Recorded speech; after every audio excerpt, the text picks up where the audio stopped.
के बडीज, आज हम देखने वाले हैं काइजू नंबर 8 के एपिसोड 2 को। एपिसोड की स्टार्टिंग होती है एक फ्लैशबैक से, जहां पर मीना काफका को कह रही होती है तुम चिंता मत करो, जब हम डरेंगे तब मैं तुम्हें बचा लूंगी। लेकिन वो ये बात उसको मजाक में कह रही होती है। मीना काफका से कहती है तुम आजकल कुछ ज्यादा ही महंगा पड़ने लगे हो। काफका यहाँ पर थोड़ा गुस्सा होता है और थोड़ा सा शर्मिंदा भी। वो मीना से कहता है जो भी हो तुम ये वाली बात अपनी मॉम से मत बताना और ना ही मेरी मॉम से। लेकिन इसके बाद मीना उसे कहती है तुम चिंता मत करो, जब तक हम एक साथ हैं हमें किसी से भी डरने की कोई जरूरत नहीं। इसके बाद अगला सीन प्रेजेंट का होता है। यहाँ पर मीना अपने स्क्वाड के साथ काइजू को निपटाने के मिशन पे जा रही होती है और दूसरी तरफ यहाँ पर पूरे टाउन के अंदर एक अनाउंसमेंट होती है। उस अनाउंसमेंट के अंदर बताया जा रहा होता है कि योकोहामा के एक हॉस्पिटल के अंदर एक छोटा सा काइजू दिखा है। वह इस अनाउंसमेंट की आवाज की वजह से यहाँ पर एक सिटीजन बहुत ज्यादा चिढ़ जाता है, लेकिन इसके बाद उसकी मॉम उसको घर के अंदर बुला लेती है। न्यूज वाले भी यहाँ पर सभी सिटीजन्स को अपने खिड़की दरवाजे बंद रखने के लिए कहते हैं। दूसरी तरफ यहाँ पर इस बुड्ढे की फट रखी है क्योंकि इसके सामने एक काइजू है, वो भी बहुत अजीब सा। यहाँ पर अब सिचुएशन को हैंडल करने के लिए इचिगावा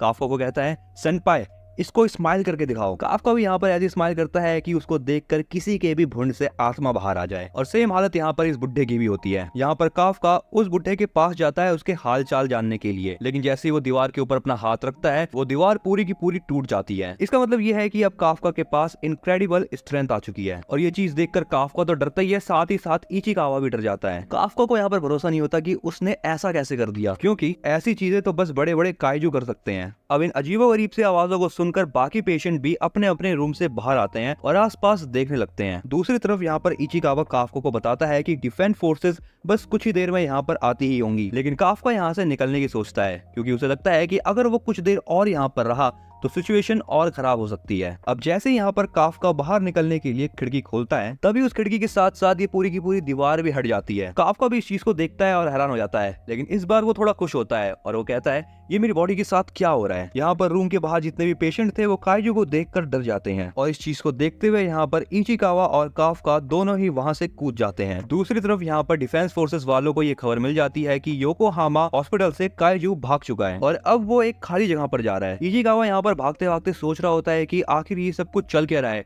क्या सेनपाई एक काइजू है। और इस बात को वो कंफर्म करने के लिए एक बार फिर से काफका से पूछता है, लेकिन वो पीछे मुड़ के देखता है कि काफका की बॉडी से अजीबोगरीब सी चीजें निकल रही हैं। इचिगावा को लगता है कि ये शायद उसका एक स्पेशल मोड हो, लेकिन काफका यहाँ पर खुद नहीं जानता कि उसकी बॉडी के साथ आखिर हो क्या रहा है। लेकिन तभी यहाँ पर उसके मुंह से एक अजीबोगरीब सी चीज निकलती है और वो सामने बैठे हुए कौवे को खा जाती है। इचिगावा भी ये चीज देखता है और उसको ये चीज बहुत ज्यादा घिनौनी लगती है। यहाँ पर ये चीज करने के बाद काफका फिर से एक नॉर्मल सा काइजू बन जाता है। काफका इचिगावा से कहता है यार मुझे ना बाथरूम जाना है। इचिगावा कहता है अभी नहीं, रोके रखो उसको। काफका भी यहाँ पर अब खुद को होल्ड करने की कोशिश करता है, लेकिन उससे होल्ड हो नहीं पा रहा। इचिगावा कहता है करने का तो कर लो, लेकिन करोगे कहाँ से, क्योंकि मुझे तो ऐसा कोई पार्ट दिखाई नहीं दे रहा आप में। लेकिन तभी यहाँ पर भागते भागते काफका के चेस्ट से ही लीकेज होना स्टार्ट हो जाती है और उसको ऐसा करने के बाद यहाँ पर बहुत ज्यादा रिलैक्स फील होता है। लेकिन ऐसा करने के बाद जब उसे पता चलता है कि उसने सड़क पे ही कार्यक्रम कर दिया है तब उसे बहुत ज्यादा शर्मिंदगी होती है। लेकिन इचिगावा उसे दिलासा देते हुए कहता है आप चिंता मत करो सेनपाई, अभी इस चीज की टेंशन लेने का टाइम नहीं है अपने पास। यहाँ पर इचिगावा काफका को उठाने की कोशिश करता है,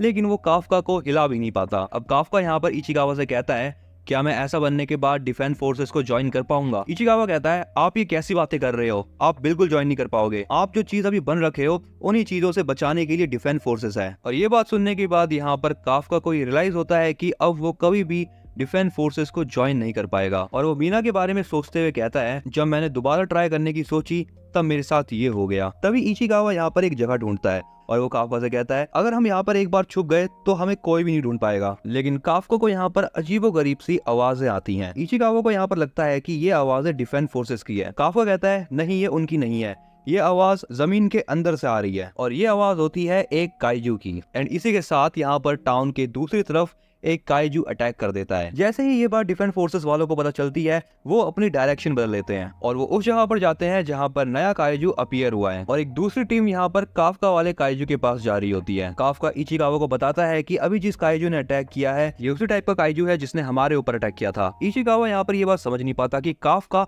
इतनी दूर से कैसे बता सकता है कि ये वही काइजू है। बट इसके बाद वो इचिगावा से कहता है इसका मतलब ये है कि डिफेंस फोर्स वाले आपके पास कम लोग भेज रहे होंगे, इसीलिए अभी हमारे पास छुपने का अच्छा खासा चांस है। और बात रही इवैक्यूएशन की, तो इवैक्यूएशन तभी चालू हो गया था जब आपके बारे में अलर्ट फैलाया था। और ये बात करने के बाद इचिगावा और काफका वहां से चले जाते हैं। अगला सीन उसी जगह का होता है जहां पर वो काइजू अपीयर हुआ था। उस काइजू ने यहाँ पर बहुत सारी तबाही मचा रखी है और यहाँ पर एक लड़की की माँ पत्थर के नीचे फंस रखी है। वो औरत अपनी बेटी को भागने के लिए कहती है, लेकिन वो लड़की अपनी माँ को बचाने की कोशिश करती है। लेकिन तभी वो औरत देखती है कि एक काइजू उसकी बेटी के पीछे खड़ा है और ये काइजू उन दोनों को खाने ही वाला होता है। लेकिन तभी यहाँ पर काफ्का आके अपने एक पंच से उस काइजू की ऐसी की तैसी कर देता है। काफ्का का ये पंच इतना जोरदार होता है कि वो काइजू बहुत दूर जाके गिरता है और इस चीज से ये दोनों माँ बेटी बच जाते हैं। काफ्का को भी यहाँ पर पता चल जाता है कि वो बहुत ज्यादा स्ट्रांग हो चुका है। यहाँ पर काफ्का उस लड़की की मदद करने की कोशिश कर रहा होता है, लेकिन वो लड़की काफ्का को देखकर डर रही होती है। इसीलिए अब काफ्का उस लड़की को हंसाने की कोशिश करता है, लेकिन वो लड़की उसे देखकर और भी डर जाती है। तभी यहाँ पर इचिकावा आ जाता है और सिचुएशन को संभाल लेता है। अब यहाँ पर ये दोनों मिलकर उस औरत को बचा लेते हैं। इचिकावा उस लड़की को समझा देता है कि तुम्हारी मॉम बस बेहोश हो रखी है और बाकी ये सही है। तभी यहाँ पर वो काइजू दोबारा से इनके पीछे आगे खड़ा हो जाता है। उस काइजू को देखने के बाद काफ्का इचिकावा से कहता है, इन दोनों को यहाँ से लेके चले जाओ। इचिकावा काफ्का से कहता है, आप क्या करने वाले हो? जिस पर काफ्का कहता है, मुझसे जितना हार्ड हो सकता है मैं उतना हार्ड इसे पंच करने की कोशिश करूंगा। इचिकावा वहां से चला जाता है और यहाँ पर काफ्का पंच करने के लिए रेडी है। यहाँ पर काफ्का की बॉडी से बहुत सारी इलेक्ट्रिसिटी निकल रही है, यहाँ तक कि उसके पंच में तो और भी ज्यादा इलेक्ट्रिसिटी होती है और ये पंच यहाँ पर इतना ज्यादा खतरनाक होता है कि वो काइजू बस एक पंच के अंदर ही समाप्त हो जाता है। काफ्का भी यहाँ पर ये चीज देखकर खुद ही हैरान हो जाता है। ये लड़की यहाँ पर काफ्का को ऐसी हालत में देखकर अब डर रही होती है, इसीलिए काफ्का इस लड़की के पास आकर कहता है, डिफेंस फोर्स यहाँ पर आने ही वाली होंगी और मैं यहाँ से जा रहा हूँ। काफ्का यहाँ से जा ही रहा होता है, लेकिन वो लड़की मिस्टर काइजू कह के उसको रोक लेती है और वो उसको रोकने के बाद थैंक यू कहती है। उस लड़की के मुंह से थैंक यू सुनने के बाद यहाँ पर काफ्का को मीना के साथ बिताया हुआ टाइम याद आने लगता है। इचिकावा काफ्का को कहता है, हमें यहाँ से निकलना पड़ेगा इससे पहले कि यहाँ पर कोई आ जाए, लेकिन काफ्का कहता है, मैं पीछे नहीं हटने वाला। जैसा कि मैंने कहा था कि मैं मीना के साथ हमेशा खड़ा रहूंगा। अब यहाँ पर मीना और उसके स्क्वाड वाले यहाँ पर आके देखते हैं कि जिस काइजू को वो मारने के लिए आए थे वो काइजू पहले ही मारा जा चुका है और वहाँ की हालत देखने के बाद वो लोग कहते हैं, आखिर ये सब कुछ हुआ क्या? डिफेंस फोर्स वाले इस लड़की की मॉम को हॉस्पिटल ले जाते हैं। तभी यहाँ पर मीना आके इस लड़की से कहती है, क्या तुम मुझे उस काइजू के बारे में कुछ बता सकती हो? लेकिन यहाँ पर ये लड़की काफी ज्यादा डरी होती है और वो कुछ कह नहीं पाती। उस लड़की को ऐसी हालत में देखकर मीना कहती है, तुम चिंता मत करो, मैं सारे के सारे काइजूस को मार दूंगी। वो लड़की कहती है, अच्छा ऐसी बात है, लेकिन आप मुझसे प्रॉमिस करो कि आप अच्छे काइजू को नहीं मारोगी जिसने मेरी मॉम को बचाया। इस लड़की की बातों को सुनने के बाद मीना हैरान हो जाती है। अगले सीन में यहाँ पर न्यूज वाले एक काइजू की फोटो दिखा रहे होते हैं और वो बताते हैं डिफेंस फोर्स वालों ने इस काइजू को काइजू नंबर 8 का कोड नेम दिया है और पूरी डिफेंस फोर्स इस काइजू नंबर 8 को ढूंढने में लगी हुई है। ये सारी की सारी न्यूज बैठकर यहाँ पर काफ्का के कलीग्स भी सुन रहे होते हैं। तभी यहाँ पर इचिकावा भी आ जाता है और वो किसी से कुछ कहता भी नहीं है। इचिकावा यहाँ पर बताता है कि उस वाले हादसे को हुए अभी 3 महीने बीत चुके हैं और काफ्का इकलौता ऐसा काइजू है जो अभी तक डिफेंस फोर्स वालों से बचा हुआ है। वैसे देखिए तो इस पूरे देश का हर एक डिफेंस फोर्स ऑफिसर उसको ढूंढने में लगा हुआ है। तभी यहाँ पर एक आदमी इचिकावा को कहता है, तुम्हारा और काफ्का का मेल आया हुआ है, काफ्का पहले ही जॉब पे जा चुका है तो तुम उसका मेल रख लेना। तभी यहाँ पर काफ्का का एक कलीग बताता है कि ये जो मेल है ये काफ्का के एग्जाम से रिलेटेड है और काफ्का ये एग्जाम हर साल देता है। इचिकावा यहाँ पर अपने मेल को पढ़ता है और वो देखता है कि उसने फर्स्ट राउंड को पार कर लिया है। इस बात पर उसके कलीग्स उसे कॉन्ग्रेचुलेट भी करते हैं। तुम चाहो तो मैं काफ्का का मेल उसे दे सकता हूँ, लेकिन इचिकावा यहाँ पर इस बात पर मना कर देता है और वो जैसे ही बाहर आकर उस मेल को पढ़ता है वो उस चीज को देखकर बहुत ज्यादा खुश हो जाता है और वो वहां से सीधा भाग जाता है। खिड़की से कलीग्स भी ये सारी चीजें देख रहे होते हैं और वो कहते हैं, ऐसा लगता है कि काफ्का पास हो चुका है। यहाँ पर एक आदमी कहता है, मैं चाहता था कि काफ्का अपने आखिरी अटेम्प्ट को अच्छे से दे और वो डिफेंस फोर्स को ज्वाइन कर ले। अगले सीन में इचिकावा काफ्का के पास पहुंच जाता है और वो काफ्का से कहता है, आपने फर्स्ट सिलेक्शन पार कर लिया है। काफ्का यहाँ पर मस्त खाना खा रहा है, वो भी काइजू बनकर, एंड वो पीछे मुड़कर कहता है, क्या सच में? ये देखकर इचिकावा उसको लात मारता है और कहता है, आप अपने आप को एक्सपोज क्यों कर रहे हो सबके सामने? काफ्का कहता है, अरे मुझे माफ करना, मैं भूल गया था। लेकिन तब भी वो अपने नॉर्मल ह्यूमन फेस पे नहीं आता। इचिकावा यहाँ पर गुस्सा होते हुए कहता है, क्या आप जानते भी हो आप न्यूज पर आ रहे थे, इसीलिए अब टाइम आ गया है कि सावधान रहा करो। अब यहाँ पर इचिकावा बताता है कि उसने हॉस्पिटल के अंदर सिचुएशन को हैंडल कैसे करा था। उस दिन जैसे ही काफ्का नॉर्मल हुआ, इचिकावा उसको लेकर सीधा हॉस्पिटल पहुंचा और उसने सबको हॉस्पिटल में कहा कि वो काइजू से जैसे तैसे बच के भाग निकले थे। इचिकावा को लग रहा था कि उसने सबको बेवकूफ बना दिया, लेकिन और वो यहाँ पर बस इतना ही कहकर रुक जाता है। इसके बाद इचिकावा काफ्का को उसका रिजल्ट देता है। काफ्का अपने रिजल्ट को देखकर खुश तो होता है, लेकिन ज्यादा कुछ खास रिएक्शन नहीं देता। ये देखकर इचिकावा कहता है, मुझे तो लगा था कि आप बहुत ज्यादा खुश होंगे क्योंकि आपने फर्स्ट राउंड जो पास कर लिया। काफ्का कहता है, फर्स्ट राउंड क्या था, मैं तो सेकंड राउंड में फेल होता हूँ। इचिकावा कहता है, चलो ये सब कुछ तो ठीक है, लेकिन आप ऐसी बॉडी के साथ सेकंड राउंड कैसे दोगे। इस पर काफका कहता है तुम चिंता मत करो, मैं कर लूंगा और कोई भी नहीं पहचानेगा। इस पर इचिकावा कहता है मुझे तो नहीं लगता कि आप किसी को बेवकूफ बना पाओगे। इचिकावा बताता है कि फर्स्ट राउंड के अंदर तो बस रिटन टेस्ट होता है, लेकिन सेकंड राउंड के अंदर बहुत सारे ऑफिसर्स आपको देखते हैं और अगर उन्हें पता चलेगा तो वो आपको उसी समय उड़ा देंगे। लेकिन इन सारी बातों के पता होने के बाद भी यहाँ पर काफका टेस्ट देने के लिए तैयार होता है। काफका कहता है कि वो 3 महीने से नॉर्मल होने का बहुत ट्राई कर रहा है और वैसे भी अब वो 32 साल का हो चुका है, तो अब उसका लास्ट चांस है पेपर देने का। चलो जो भी हो आपकी मर्जी, लेकिन आपको कुछ हुआ ना तब भी मैं ड्रॉप आउट नहीं करूंगा और अगर हम ये चीज कर रहे हैं तो हम राइवल्स की तरह करेंगे। इस पर काफका स्माइल करता है और अपनी बोतल खोलने की ट्राई करता है, लेकिन उससे बोतल खुलती नहीं है। इसीलिए अब वो बोतल को खोलने के लिए काइजू वाली पावर्स का इस्तेमाल करता है। ये देखकर इचिकावा कहता है मैंने आपसे कहा ना आप इस एग्जाम को दो ही मत। इसके बाद इचिकावा काफका को कहता है कुछ देर में यहाँ पर सभी लोग आते होंगे, इसीलिए नॉर्मल हो जाओ। और ये कहने के बाद वो वहाँ से चले जाता है। यहाँ पर अब काफका लेटे लेटे सोच रहा होता है कि अगर इचिकावा एग्जाम को पास कर गया और मैं नहीं कर पाया